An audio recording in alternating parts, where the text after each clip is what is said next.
Good evening, everyone, and welcome to the Be Well reading series. My name is Nicole Tallman, and I am the host for this evening. And we have the honor of celebrating both Jewish American heritage, Asian American heritage, and mental health awareness this May. So we have three wonderful, magical readers set aside for you.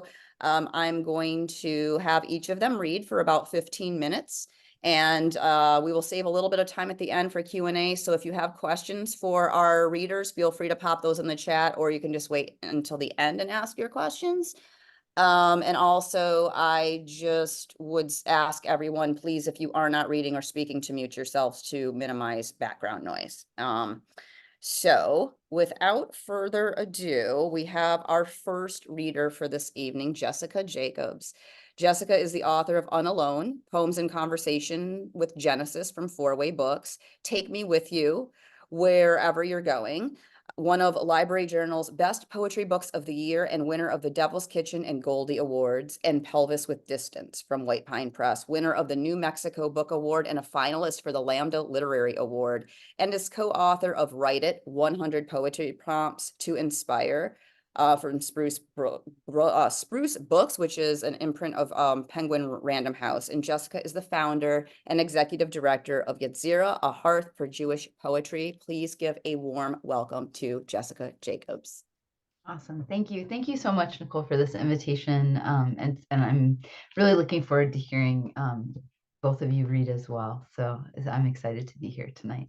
I was trying to think about what poems I wanted to read. As Nicole said, we just finished Poetry Month, which was pretty crazy. So I was fortunate to give a lot of readings.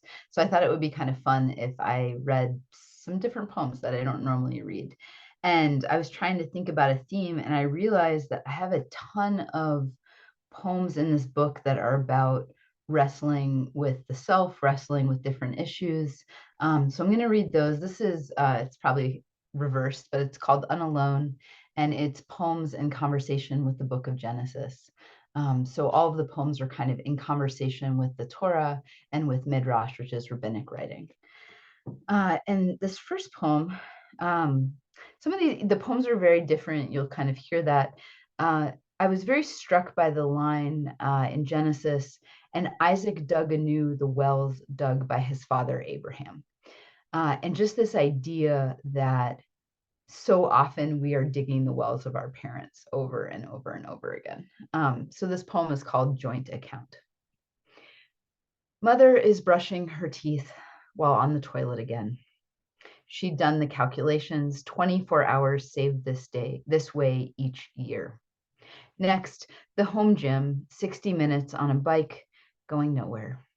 Then oatmeal sprinkled with chemicals approximating sweetness, followed by a soda, diet, calories, something to eat, not drink.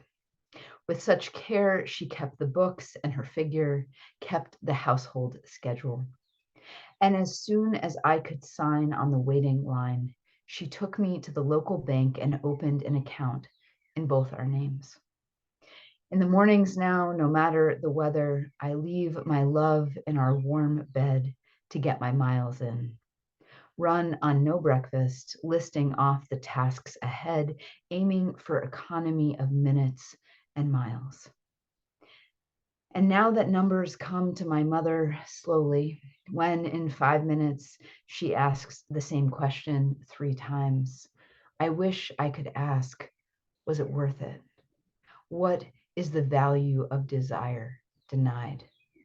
Where did you hoard all that stored time? For what am I saving mine? If you can't remember, Mom, I'll drive us to that old bank.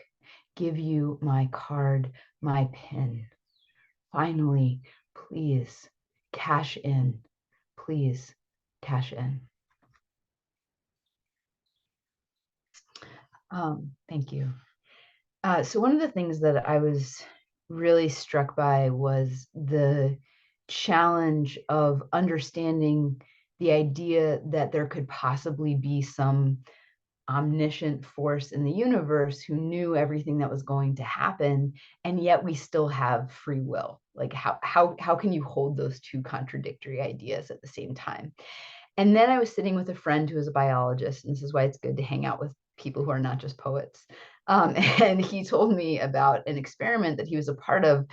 It's a little creepy, where they hooked up cadaver arms to a lever, and they had it punch into a punching bag with a fist in a variety of different configurations. And what they were trying to figure out was the hypothesis of if we developed this very helpful opposable thumb in order to be better weapons. And so the idea that the thing that makes us the advanced civilization that we are is also a thing that we can use to destroy another person. So that was a very helpful metaphor. Free will. Free will is in our hands, in these bones lashed by ligaments sheathed in skin. Flex your fingers wide like folding fans, collapse them in. Muscleless puppets, they are merciless or tender depending on what moves them. We can train a single finger to hold a body's weight, all 10 together to summon a sonata, birth a baby, ball into clubs, and beat a man to death. We tatters of lace and crafters of skyscrapers are the only animals who can make a fist. How much simpler if our bodies' weapons were separate, obvious as antlers. Yet the Talmud speaks of Yetzer Hara, our evil inclination, as the source of all creativity and desire. The same urge, a spur to make love or take someone without consent, toward righteous anger or violent rage. Like the rabbis, some states define a deadly weapon only after the fact, by the damage a thing caused. Like break is both opportunity and fracture, as cleave holds fast while it also splits apart our hands, these striving hymns of contronyms.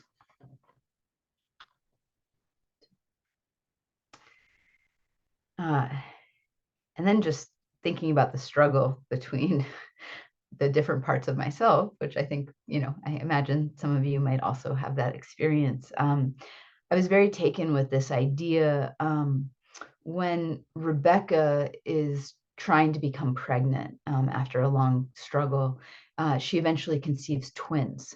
And there's this quote from a rabbi, one nation, and she cries out to God, basically, like, why is this happening to me? Because she's having such a horrific pregnancy, because her twins are literally fighting inside her body. It's Jacob and Esau. So she cries out, and then this rabbi says, one nation shall prevail over the other nation, refers to Jacob and Esau, and is understood as an allusion to the divine soul and the animal soul, respectively, who are constantly warring with each other. So I wanted to kind of imagine, what would that mean? What is the divine soul within me, and what is the animal soul? In the village of my body, two people. In the village of my body, two people vie for the throne, box sprung and gold leafed though it is. The firstborn is lusty, muscled, veins cantillating with sun heat, field and flesh. She is all hunger. For a mess of stew, for a burger, she'd give anything, even her birthright, that divine protection that those who curse her are cursed, and those who bless her get God's attaboy, God's divine pat on the back. The second is hermetic, blanched as a leek and wilting at her texts, a root vegetable plucked from darkness into darkness, immaculate poet of the tense. The small Solomon in my gut notes how each runs on the same clean burning will, which in a mortal body is like pure light through a dirty window. It spatters particular shadows. And of what worth is such a birthright anyway? What would it mean if one part of myself, vigor to the point of violence or giving to the point of giving in, if one were blessed beyond the other, granted license to govern and multiply? My belly growls, small Solomon whispers, it feels better to be kind than right.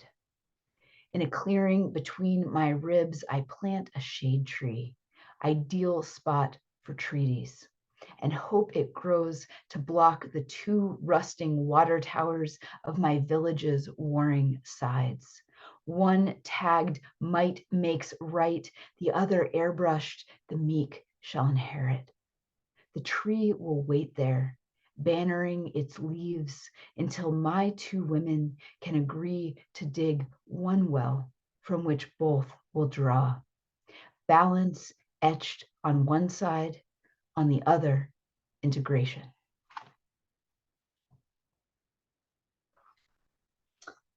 And sticking with this theme, I think right now we all know we're in a very politically charged time, and a time when there's a lot of pressure to take a side, whatever that means, when there are 100 different sides, and make statements and pronouncements. And I just could see again and again in biblical text how dangerous that was. What happens when faith becomes absolute and unquestioning. So I wanted to write a poem that really explored that, and looked at those impulses, not just in the larger world, but within myself as well. So it begins with a quote from the philosopher Eric Hoffer. Absolute faith corrupts as absolutely as absolute power. Why there is no Hebrew word for obey. What came later was the real trial, because God knew Isaac would not die, while Abraham climbed the mountain believing he would. With conviction tempered in the fires of his faith, he walked up through the shaded valley, his son resolute ahead on the trail. Behind them, Sarah, Isaac's mother, Abraham's wife, a small darkness in the distance, growing forever smaller. He bound his beloved son, pulled back his legs, wrenched back his arms, knotted his ankles to his wrists, and laid him on that altar like a child falling through the sky. He held the knife, knowing from every animal he'd ever sacrificed how his son would jerk and shudder when the blade opened his throat, the familiar smoke of offered flesh. What came later, even with Isaac alive in the fields, inside Abraham was the knowledge of what he'd been willing to do. When they passed in the tent, Isaac rubbed a remembered ache in his shoulder and never again held his father's eye. Sarah, smelling the imagined ashes on her husband's fingers, the blood in the crease of his throat, turned from him in the night. And on every path Abraham walked from that day forward, his son as he had been, a small back barely the span of his hand, slung with the kindling meant for his burning. Seconds from the slaughter of the one meant to carry his line, of the son he'd wanted all his life, who's to say the voice in his head was God? Judaism is not a faith, but a tradition, and isn't doubt the crux of conscience? Yet what came later, on a Sabbath morning, centuries on, was a congregation in Pittsburgh reading this story of Isaac's binding, of Abraham's terrible bind, when a man burning with unquestioning belief entered with a gun and, with no better angel to stay his hand, opened fire. Believing the death of Jews would keep our country safe, believing this massacre, elderly congregants bleeding out on the floor, was God's work? Who would call such actions holy? And how many more times will each of us come down from the mountain, conviction knocking like a knife in our belt loop, stained with all we would have done? My daily gods are minor ones of pride, of lust, of impatience and complacency. Yet how many have I harmed on the way to what I thought was right? Or with hindsight, on the way to what I wanted? And how many sorry sacrifices have I made of myself? What if we turn from certainty and arm ourselves instead with questions? Obey, obey, obey is everywhere in translation. The real word is Shema. Listen.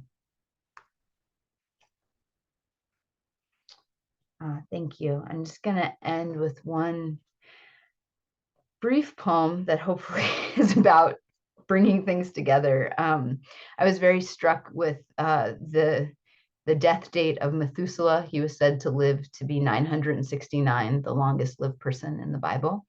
And I just wanted to like hang out with him and know what wisdom he might have to offer. So at age 969, Methuselah gives a valedictory address. In the beginning, each day was bright as a new coin and fit for spending. Now, nothing is allowed to be exquisitely itself. Even a kiss is a trot line heavy with hooks, trawling up all kisses past. Perhaps God isn't omniscient, just old enough all patterns are laid bare. Our lives not preordained, only predictable. How even empty rooms are now crowded with my dead. Yet when I was a pair of grass-greened knees, even the birds seemed to ask, what do you want to be when you grow up? As though transformation were possible.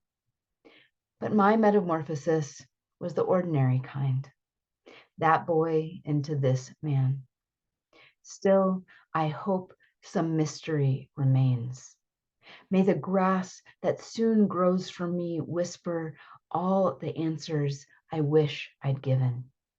A warm temple in a wintry place, a welcoming bed for those I love best, a lake deep enough to hold all of our longing. Thank you. Thank you so much, Jessica. What a gift to hear you read. Just, such beautiful work. I need a moment. Okay, I'm collecting myself.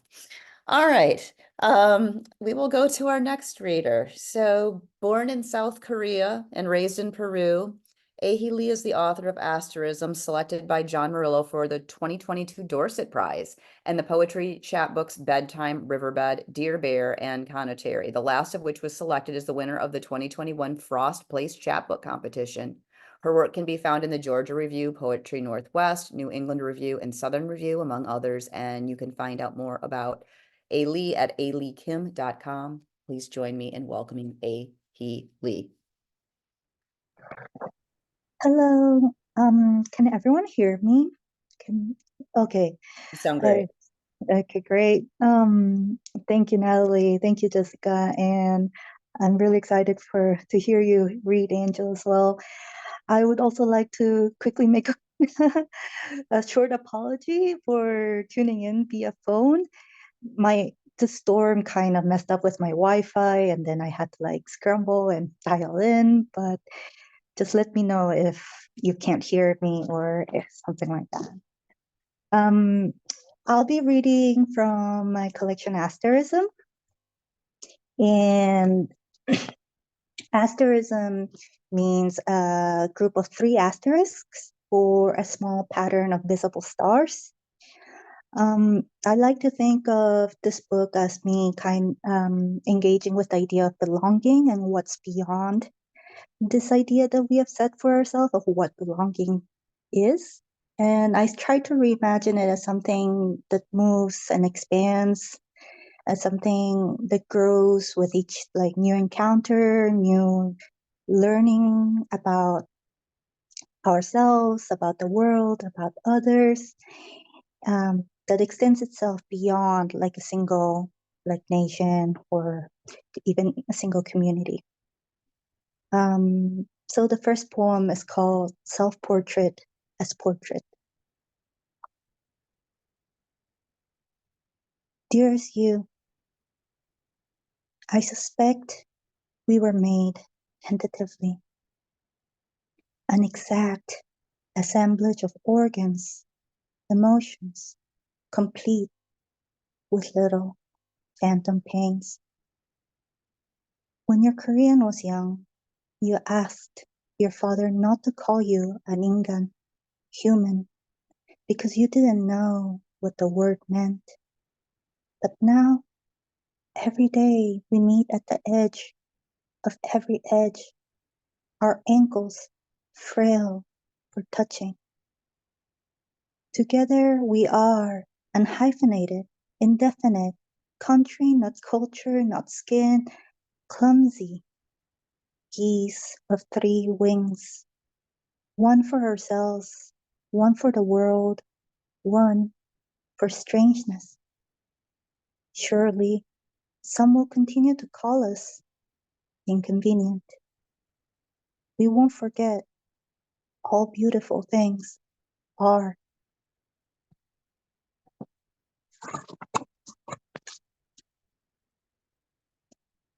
Um, the second poem is called Dream Series of my mother making kimchi in Trujillo. So I grew up in Trujillo, which is like a small town in Peru. And my family being Korean, we still made kimchi even back then. My mother and her wooden cooking spoon, a pot filled with water and an ambiguous amount of all-purpose flour instead of rice flour. She stirs. The water turns milky. It turns thicker, stickier. The smell of starch dissipates into the air. It occurs to me my mother's arm is an orbiting moon, unable to escape the gravity of a planet much larger than itself. My mother was salt on the flat of her hand, her arm extending toward a ray of noon. She compares the Peruvian salt to another memory. This unfamiliar salt in front of her eyes is a thinner crystal. She licks her palm, it's slightly sour. She asks me to come and have a taste, but I have nothing to compare it with yet. My mother slicing onions, spring onions, radishes into whatever size she thinks would be a pleasure to eat. My mother's measuring tool, her intuition, her philosophy, that a fixation with authenticity deters one from pouring tongue into the food. Tongue, she teaches me, is love that comes with time, similar to the process of fermentation, the slow dying of brine leaves. My mother's concave back as she squats over the blue rim of a plastic tub in the laundry room. The Napa cabbages inside are as wide as my childish hips, rare in Trujillo, rare like the Korean pepper flakes my mother has been saving by mixing them with ají panca. The translucent plastic gloves covering her hands are smeared with bright candy red and the green of spring onions. She tells me to go sleep first.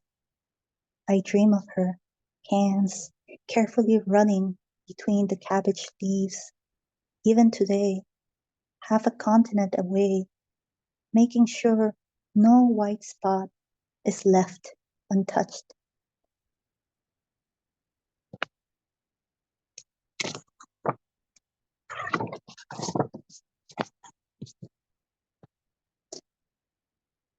This next poem is called El Milagro as Edges, and El Milagro means the miracle in Spanish, but it's also the name of a neighborhood in the city where I grew up. El Milagro as Edges. This is what the sun would taste like if stored in a fridge, Alejandra, my childhood friend, says, as she hands me a perfectly round slice of pineapple, chilled, half-dressed in a thin plastic bag. She smiles, her face casting an umbra in which I am a visitor. Once I read each heart knows its own bitterness, and no one else can share its joy.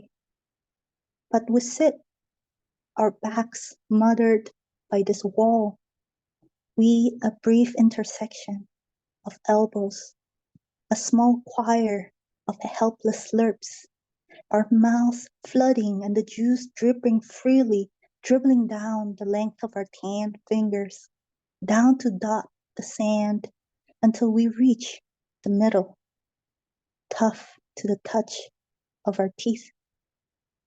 I mistake it for seed, but it's not seed.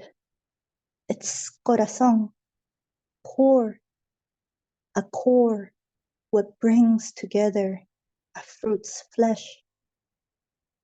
She eats until her hands empty. Well, I can't. It's hard and not so sweet.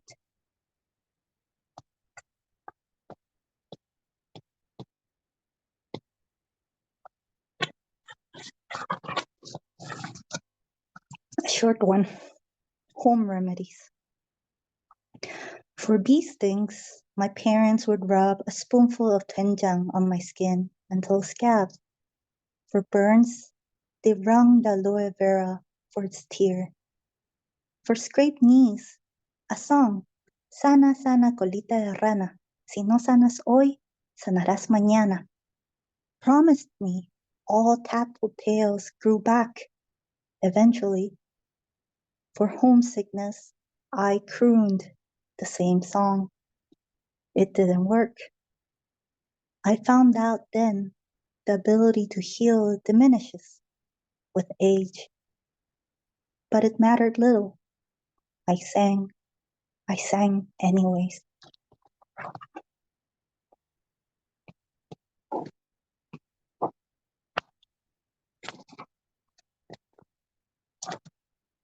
목욕탕 as inside, and 목욕탕 is like like public bathhouses that they usually have in Korea where everyone just gets naked and goes in. 목욕탕 inside. From the entrance, the steam smells of pine leaf and boiled eggs.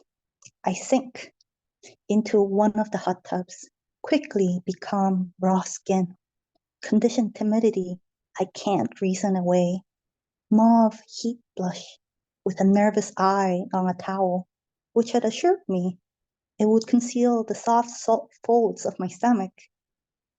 I'm not alone. There are others, more accustomed to bareness, close by. Today, we all wear the same teal waters, every quivering droplet. Together, we treat the tile floor as moons of milk fat, of dark budding nipples and creviced thighs, of wide stony hips, of tender skin, exfoliated from mineral sweat and grime. And I, pulse and curve, feel lightheaded in the warm water or the beauty of something so ordinary, like the body. Inside this 목욕탕, I start to believe I can hide away from eyes and words that hunger. I lean back, drift into a time long before shame was something to dress for.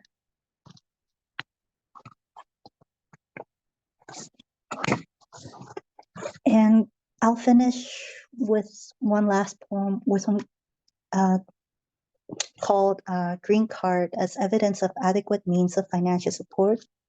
And this is the pretty much the name of the form that you're supposed to fill out when you're trying to get your green card for the States. It was quite an experience.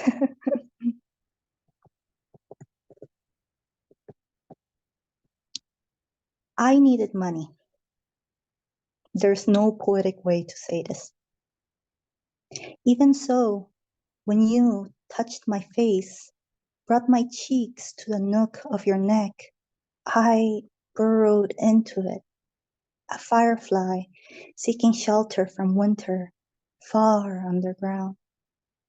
Then you told me there's no application form that can hold the entirety of a life because our days constantly spill like wine.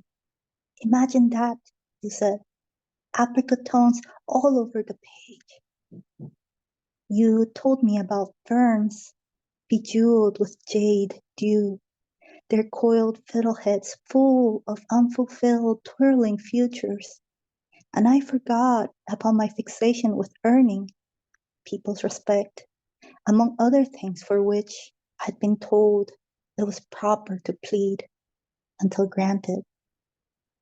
You told me if immigrants could enrich a country, you didn't want to know our melting point and whether we would shine brighter than gold. You told me how I could stop confusing belonging with belongings, good with goods, by sharing the way our hearts continue to beat resilient, even without an assurance of worth. You told me there can be solace in a dead end, in knowing the sea still collapses, still runs and soars carrying its broken shells somewhere out there. Then you buried a kiss in the dark earth of my hair. I believed it all. What else could I do? Thank you.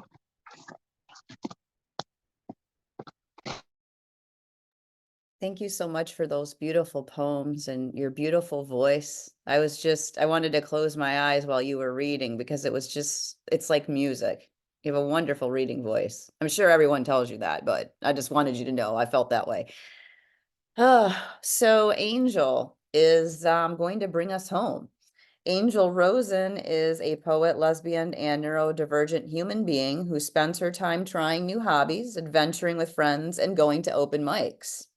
She loves Sylvia Plath, as do I, bubble tea, and telling anecdotes. Her poetry, including books, can be found at angelrosen.com and on Twitter, X, whatever we're calling it these days, at Axio Poeticus. Please join me in welcoming Angel Rosen. Hi, everybody. It was really cool that Nicole asked me to read mental health poems, but also kind of funny because I'm very suicidal on Twitter, and I think that's what got me here. So the first poem that I'm reading is about suicide. I did want to just give a warning. I have been chronically suicidal since I was 8 years old, similar to Sylvia. And the last 2 years have been the only time in my life that I don't feel that way. So this poem was written before I felt better. So this is not a happy poem. This is called I Tried. The first time I thought I'd be better off dead, I was almost 10 and imagining my body underneath the record player in the front living room at Aunt Peg's house. I imagined crawling in the cabinet and dying there, joining her dead sister Ruth, the only working record playing a poor quality sound into the air over my exit. The next time I thought I'd be better off dead, when I was 12 and too aware of my trouble of fitting into things, I tugged at my fat clothes on my fat legs and hit my fist against my stomach. I imagined surely I could shrink myself out of existence if I ate one less donut, one less piece of toast. I'd be gone in no time, rid of my disadvantages. I went to school, but I skipped gym class. The third time I thought I'd be better off dead, when I was 15 or 16, I had figured out how to make myself throw up through a great effort, and soon after how to decorate these still fat legs with a pocket knife. I thought I finally had it, what wanting to die looked like. Surely it was bloody or acidic and something I could be good at. The next time I thought I'd be better off dead, when I was 20-something, I had been offered a love which I drank too enthusiastically from hands which were not mine to drink from. I had never seen love so close before. I couldn't help myself. The thirst I inherited, I couldn't speak of. My intestines were tied in knots and dried out in the sun, waiting to be loved again. Surely, another 5 years have passed, and I have nothing to show for it. At my 10-year high school reunion, everyone talked about babies, degrees, traveling, and what's next for our 30s. They all lied about how much they love their lives and sip a whiskey, humble brag after humble brag. I will shrink myself down in the cafeteria one last time. I swear I never left that corner seat. I swear I've never done anything. I swear I've tried. I tried to unstick myself from the bleachers, remove the spork from my hand, order something different. I tried to peel my Converse off the floor. Sometimes I make it to the hallway, the 9th grade math teacher sending me a judging glance. I know I'm not allowed to be here. I lower my head, fake permission, and make it to the lobby. I spend the rest of my life on that red bench waiting for a bus. In every instance, I look up and see a car pass, but it never comes for me. I'm never leaving. I'm sitting here, my orange iPod Nano playing the Dresden Dolls, while I watch each person head for the door. They have somewhere to go. I don't. I never have. I have spent 2 decades learning nothing other than this gets harder, and those who lose this big never win anything worth living for. The next time I think I'll be better off dead, which is right now and forever, tomorrow at noon, midnight, and a quarter till whatever, I will be 10, 12, 16, and 20-something, almost 30, so on, etc. I am 10, waiting for an invite to a sleepover, which I will impolitely decline. Sorry, can't come, won't be alive. I'm 12, waiting for the grade on my science project in which I test how one element reacts to another and find out that I cause all of my own problems, even though I am not uranium. I am 15, waiting for my first kiss, which I will politely decline. Sorry, can't be loved, won't be alive. I am 21, 2, 3, waiting for someone to pick me up and take me to Walmart so I can buy a few things. I'm going to kill myself tonight, but can we get McDonald's first? The road I travel is a circle. This room I sit in is a grave. I never had a chance. I swear I tried. I tried to order something else.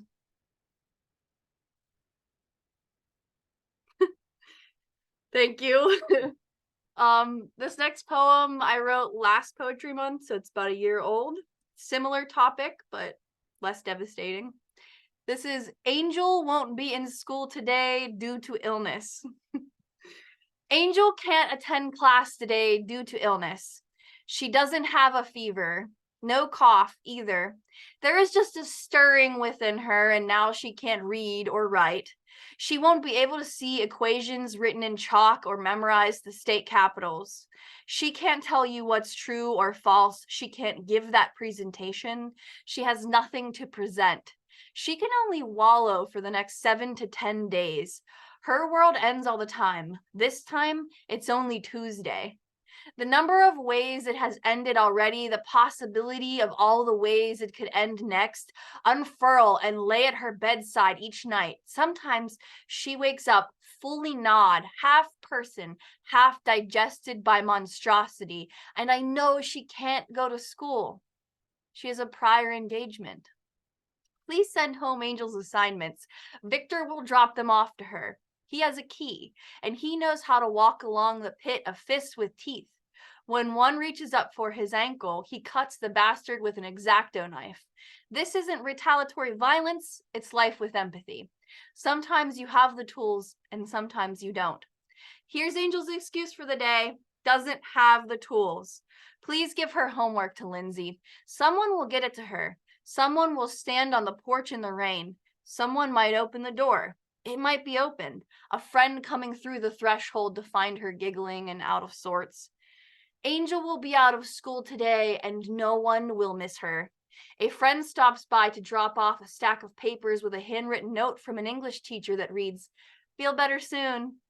Before anyone can knock, there is a loud noise in the house, followed by a text message notification. The message reads, "Leave it at the door.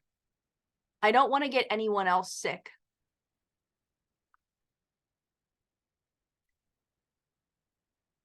This next poem is called In Wellness, and it was published by Word Gathering, which is a journal at Syracuse University. I want to be alone. I will take the illness. I will fetch my dead dog's buried bones from the backyard if what you need to get better is bones. I will get you the sky in a pail, fighting God with my bare fists until he accepts a bribe to lend me the sky for you. While you rest, I plant a tree to keep up my end of this bargain. I wink at a mushroom-shaped cloud to say, thank you in advance for wellness. And I look in at you while you sleep, and I look in on myself while I worry. I want to be alone. I want it all to overlap in a perfect sense, hold myself tight. I want to care a lot. In wellness, I want us underneath toadstool roofs, clinking glasses made of hermit crab shells, the inhabitants of which may elsewhere be, beautifully naked, courageously in search of fitting, neither danger, accessory, nor afterthought. We all skip to acceptance. I panic beautifully, and as you recover, I try to put the sky back, thinking how selfish I must have been in the first place to think we could house it all. We are small enough to be forgivable, but too big to be aimless. I run toward the utter openness and spill the sky out of my bucket. We walk on it now. I look up and only see grass. You heal, but at what cost?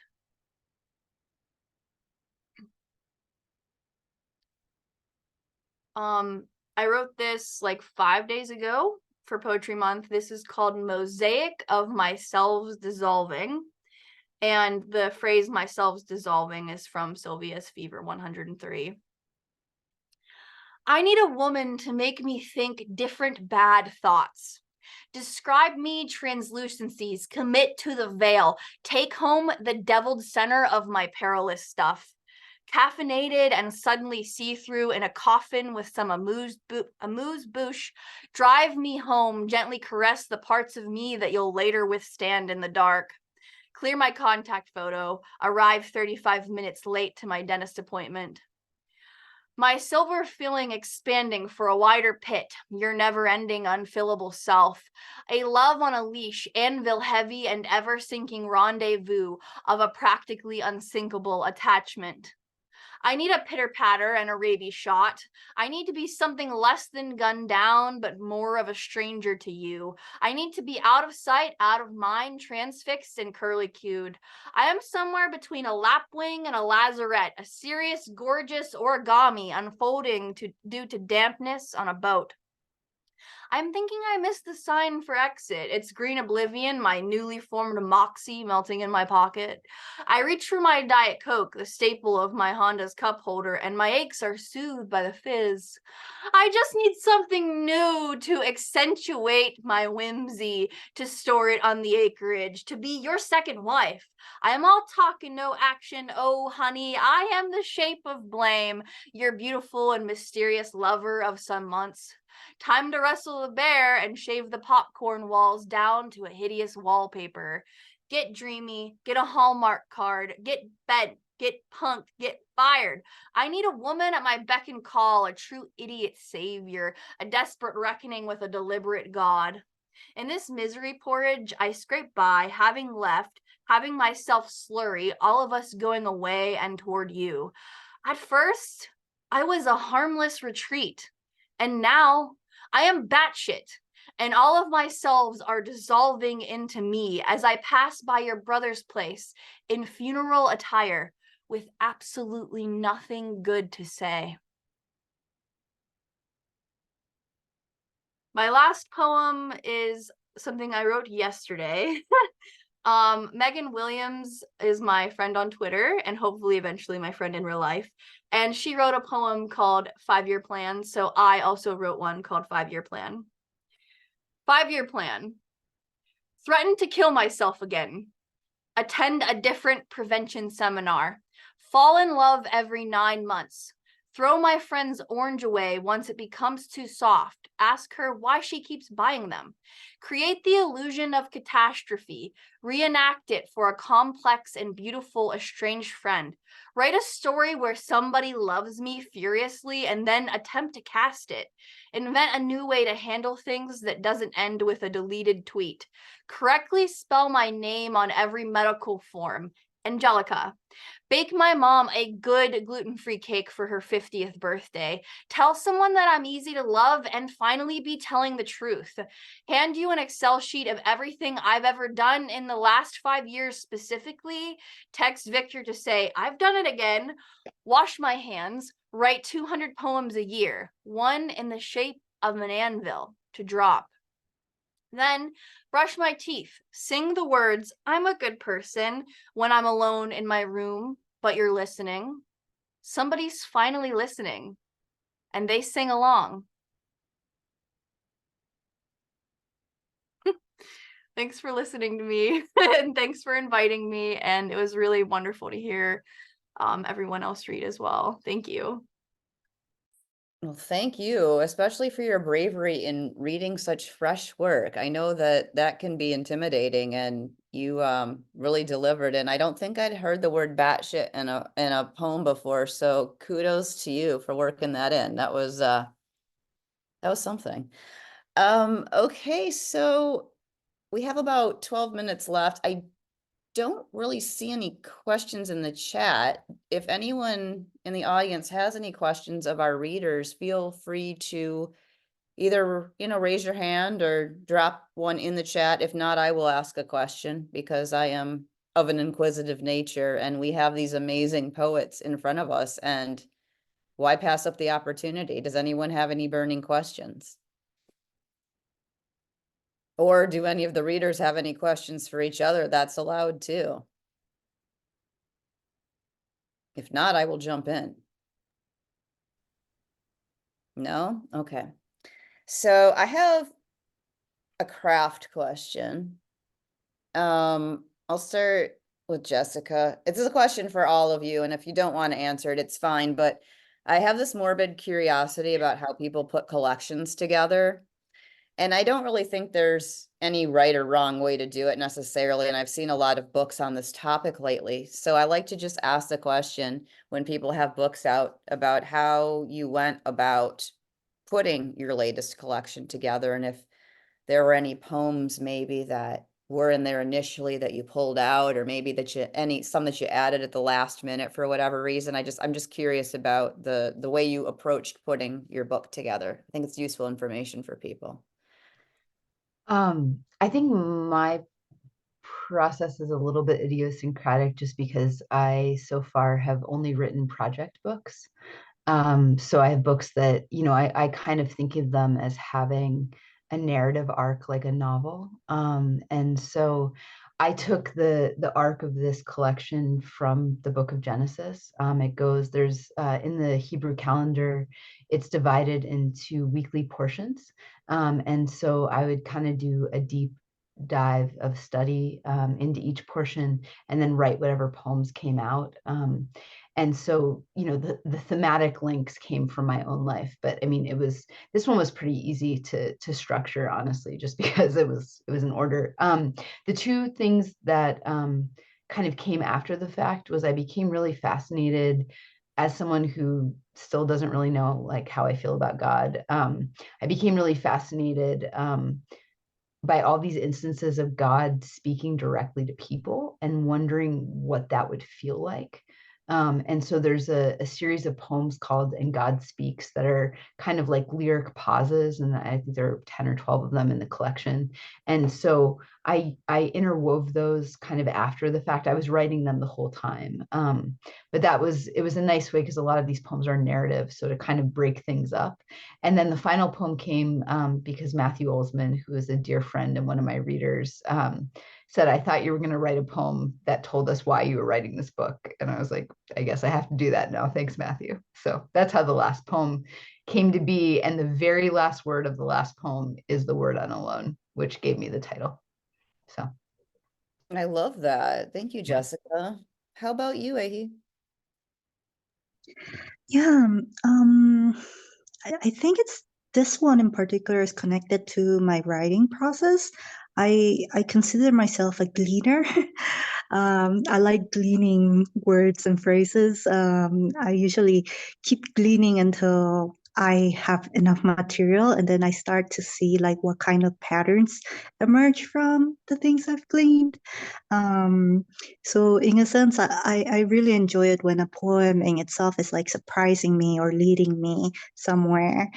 And for this collection, it the structure kind of came together with the title as well. Asterism, a group of three asterisks, a pattern of stars, right?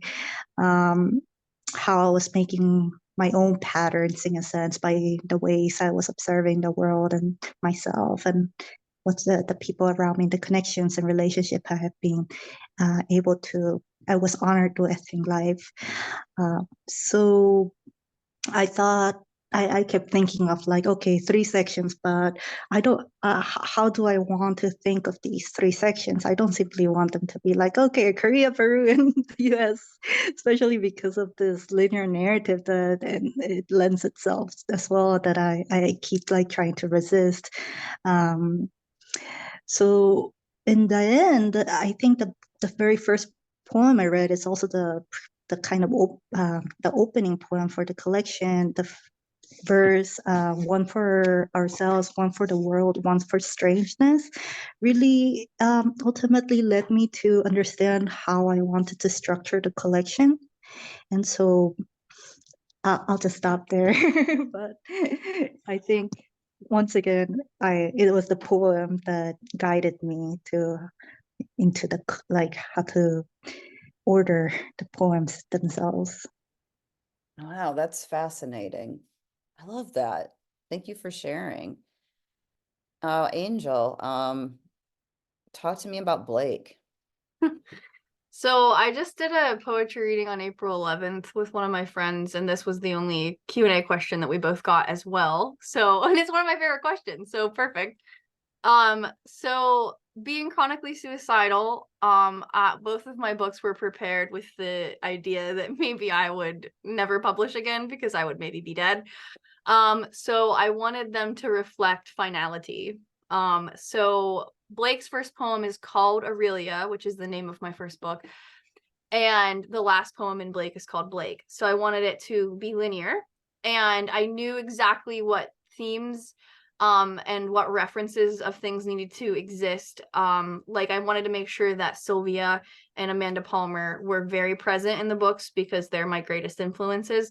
But I wanted to create a picture of a truth-telling phenomenon where every single thing brought to light why death is perfect. But I also sort of wanted that to be positive. So it came together with a deadline because I was a featured reader 2 years ago, and the book had to be done before then. So I put together things that felt good to read and things that corresponded. And I wanted it to be this perfect suicidal ensemble. And then a couple months after I published it, I didn't feel suicidal anymore. And now I have all of these, death poems that I was preparing for. And I'm grateful that instead I get to live and maybe do 20 more books. But yeah, that's why I did it the way that I did it. I love that. So are you working on a third book that does not have a suicidal theme? Well, I'm working on 3 books, but not really. I want to do a chapbook on borderline personality disorder. I want to do a chapbook on being like grooming and the concept of those kinds of relationships. And then I want to do a complete collection. The suicidalness will definitely still exist since it's a really common thing that I write about. But I'm trying to get like most of my poems published before going in the book. So it's probably going to be years. I've had like 75 rejections this year. um, so yeah, I mean, the next book's going to be more hopeful, but it's still going to tell the truth. I love that. Well, 75 rejections means you're really sending your work out. Yeah, I have 63 pieces out right now. Oh, wow. Cool. What about you, Jessica? What are you working on? No pressure to say you're working on another book, just in general. Do you have anything in particular that you're striving toward? Right now, most of my time is taken up by touring in service of the new book, and then also running Yetzirah, Hmm. just kind of like a job and a half. But the next book that I'm beginning the study for, kind of obviously will go to Exodus, and then the rest of the Pentateuch, because all of those stories are in relationship. And I'm very fascinated by the idea of being in the wilderness as kind of a really profound metaphor for kind of the rest of our lives after we exit our 20s. So I've been writing kind of some poems and essays into that, and I'm not quite sure yet if it will be poetry or prose or maybe both. So, We but will many have to wait years. and see. We'll have to Yeah, wait and see. What yeah. about you, Ahi? Anything on the horizon for us to look forward to? I'll just say I'm still gleaning again. I'm back to gleaning. I love But that.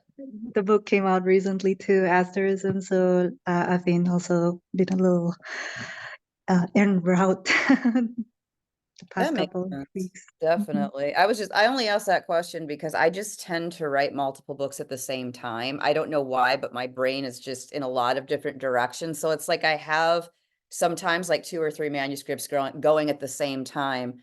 And then sometimes I'll decide what goes where and reorganize things. So that's why I'm just curious if other people write multiple books or if they have like 3 projects going and then they just, publish each one singularly or it's just an odd world we live in with this, and sometimes if you're writing in multiple genres, like I wrote 3 poetry books in rapid succession. And then I just worked on I was telling Angel, I worked on a collaborative novel and it was part of this initiative to write a novel in 30 days, which it was with 2 complete strangers too. I was paired up with 2 people I'd never met, and we had to write a collaborative horror novel, and we had 30 days to do it. It was the month of November, and I'll tell you, it was kind of exhilarating. And Angel, I think you're going to enjoy it because Sylvia Plath plays a pretty major role in this novel.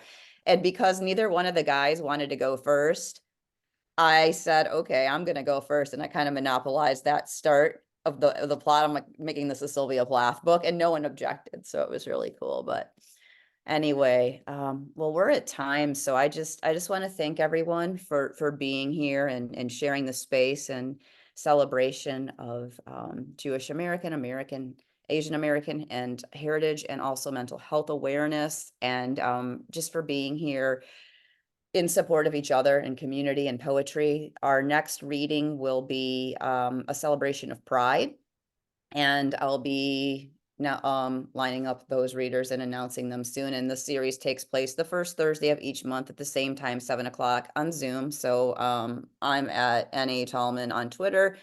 You can follow me there and keep track of the series and other featured readers. So once again, thank you all so much for being here. Have a great night. Stay safe and be well.